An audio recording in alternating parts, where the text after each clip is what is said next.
The Secret Garden. Francis Hodgson Burnett. Previously, on The Secret Garden, Mary grew closer to the hidden garden, and even old Ben Weatherstaff softened, revealing memories of roses and the lady who loved them.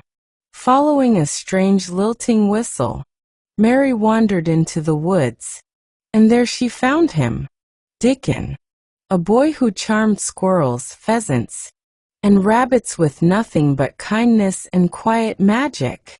With garden tools for Mary and a smile bright as spring, their first meeting marked the beginning of a friendship that would shape the secret garden itself. "Let us sit down on this log and look at them," she said. They sat down, and he took a clumsy little brown paper package out of his coat pocket. He untied the string, and inside there were ever so many neater and smaller packages with a picture of a flower on each one.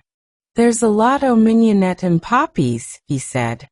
"Mignonette's tach, sweetest smellin' thing as grows, and it'll grow wherever you cast it, same as poppies will. Them as'll come up and bloom if you just whistle. To 'em them's tach nicest of all." He stopped and turned his head quickly, his poppy-cheeked face lighting up. "Where's that robin as is callin' us?" he said. The chirp came from a thick holly bush, bright with scarlet berries, and Mary thought she knew whose it was. "Is it really calling us?" she asked. "Aye," said Dickon, as if it was the most natural thing in the world. "He's callin' someone he's friends with. That's same as sayin' here I. Look at me. I wants a bit of a chat. There he is in the bush." "Whose is he?" "He's Ben Weatherstaff's, but I think he knows me a little," answered Mary. "Aye, he knows thee," said Dickon in his low voice again. "And he likes thee. He's took thee on. He'll tell me all about thee in a minute." He moved quite close to the bush with the slow movement Mary had noticed before, and then he made a sound almost like the robin's own twitter. The robin listened a few seconds intently, and then answered quite as if he were replying to a question. "Aye, he's a friend o' yours," chuckled Dickon. "Do you think he is?" cried Mary eagerly. She did so want to know. "Do you think he really likes me?" "He wouldn't come near thee if he didn't," answered Dickon. "Birds is rare choosers, and a robin can flout a body worse than a man. See, he's making up to thee now. Cannot thee see a chap? He's saying." And it really seemed as if it must be true. He so sidled and twittered, and tilted as he hopped on his bush. "Do you understand everything birds say?" said Mary. Dickon's grin spread until he seemed all wide, red, curving mouth, and he rubbed his rough head. "I think I do, and they think I do," he said. "I've lived on Teachmore with 'em so long. I've watched 'em break shell and come out and fledge, and learn to fly and begin to sing, till I think I'm one of 'em. Sometimes I think p'raps I'm a bird, or a fox, or a rabbit, or a squirrel, or even a beetle, and I don't know it." He laughed and came back to the log and began to talk about the flower seeds again. He told her what they looked like when they were flowers. He told her how to plant them, and watch them, and feed and water them. "See here," he said suddenly, turning round to look at her. "I'll plant them for thee myself. Where is the garden?" Mary's thin hands clutched each other as they lay on her lap. She did not know what to say, so for a whole minute she said nothing. She had never thought of this. She felt miserable, and she felt as if she went red and then pale. "There's got a bit o' garden, hasn't the?" Dickon said. It was true that she had turned red and then pale. Dickon saw her do it, and as she still said nothing, he began to be puzzled. Wouldn't they give thee a bit? He asked. Hasn't the got any yet? She held her hands even tighter and turned her eyes toward him.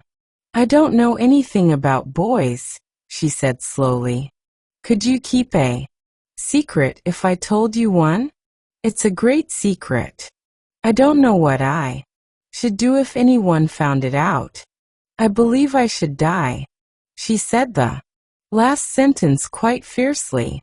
Dickon looked more puzzled than ever, and even rubbed his hand over his rough head again, but he answered quite good-humoredly. I'm keepin' secrets all the time, he said. If I couldn't keep secrets from other lads, secrets about foxes' cubs, and birds' nests, and wild things' holes, there'd be not safe on more. I can keep secrets. Mistress Mary did not mean to put out her hand and clutch his sleeve, but she did it. I've stolen a garden, she said very fast. It isn't mine. It isn't anybody's. Nobody wants it. Nobody cares for it. Nobody ever goes into it. Perhaps everything is dead in it already. I don't know. She began to feel hot and as contrary as she had ever felt in her life. I don't care, I don't care. Nobody has any right to take it from me. When I care about it and they don't. They're letting it die, all shut in. By itself, she ended passionately, and she threw her arms over her face and burst out crying, poor little Mistress Mary. Dickon's curious blue eyes grew rounder and rounder. "Ah," he said, drawing his exclamation out slowly, and the way he did it meant both wonder and sympathy. "I've nothing to do," said Mary. "Nothing belongs to me.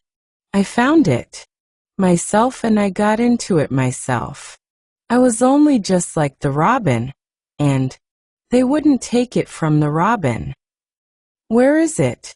asked Dickon in a dropped voice. Mistress Mary got up from the log at once. She knew she felt contrary, again and obstinate, and she did not care at all. She was imperious and Indian, and at the same time hot and sorrowful. "Come with me and I'll show you," she said. She led him round the laurel path and to the walk where the ivy grew so thickly.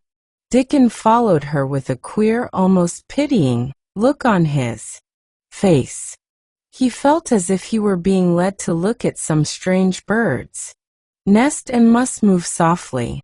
When she stepped to the wall and lifted the hanging ivy, he started.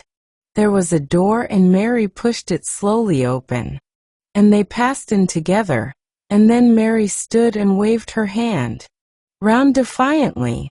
"It's this," she said. "It's a secret garden, and I'm the only one in the world who wants it to be alive." Dickon looked round and round about it, and round again. He almost whispered. "It is a queer, pretty place. It's like as if a body was in a dream." "You did so well today. Rest and let your heart smile.